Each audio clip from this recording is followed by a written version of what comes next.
But once you decide to invest in stocks, you have to accept the fact that the market is volatile. The market, at some point, the market will go down. Now, whether it goes down 10% and continues going up, 20%, who knows? Nobody knows. But the market, you can count on it being volatile, and at some point it'll go down. And you have to come to terms with that.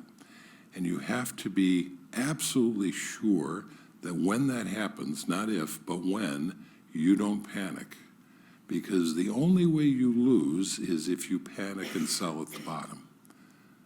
Now, trust me when I tell you, because I've lived through a few of them, when the market is taking one of its dives, it's ugly, it's painful, it's scary. It's easy to sit here now and say, well, I'll stay the course. But it's not so easy to do it when it's happening. So the first thing you need to know is, or first thing you need to resolve, it seems to me, in your own mind, in your own heart, in your own gut, is that when that happens, that selling is not an option. It's just simply not an option. Now, in my world, I divide the times in our life between wealth accumulation and wealth preservation stages.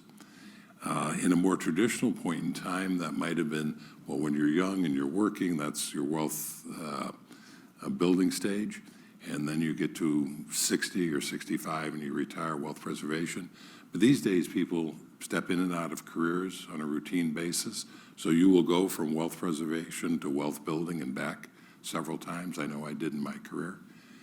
When you're doing that, there are two ways you can mitigate the volatility of the market and actually use it to your advantage. When you are in the wealth building stage, you have earned income. And if you're aiming to be financially independent, a large portion of that income is being diverted into investments. So that means on a regular basis, you are putting substantial amounts of your income into the market. That, by extension, means when the market drops, you're getting to buy things on sale. Now, you're not going to try to time this because we know we can't do that. But what it does mean is that when the market drops, you should celebrate because, oh, I'm getting to buy, when I put that extra $1,000 or $10,000 or whatever it is in each month, I'm getting more shares in my VTSAX than I would have gotten otherwise. The volatility works to your advantage in that fashion. So you sleep easily at night because you don't care what Mr. Market's going to do. Now, when you move to the wealth preservation stage, you no longer have that income stream to smooth the ride. And that, in my world, is when you add bonds. And bonds become like ballast in your sailing ship, where your flow of income was before.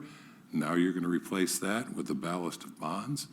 And that means that when the market plunges, the stocks plunge, and you reallocate to stay at whatever allocation you've chosen, you'll be selling bonds, which have gone up as a percentage of your portfolio.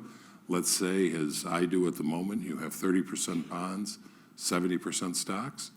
Well, when stocks plummet, that percentage of bonds is going to go up. You sell some of those bonds and you're buying those stocks at lower prices, just like your cash flow was allowing you to do it before. When stocks go back up again, and suddenly that percentage of stocks starts to outweigh where you want it to be, it gets above 70, you start selling some of those off to replenish your bonds. With those two strategies, you no longer have to care whether the market is going up or down because you know that over time the market is going to go up and you've eliminated the concerns with volatility. So I would embrace those two concepts.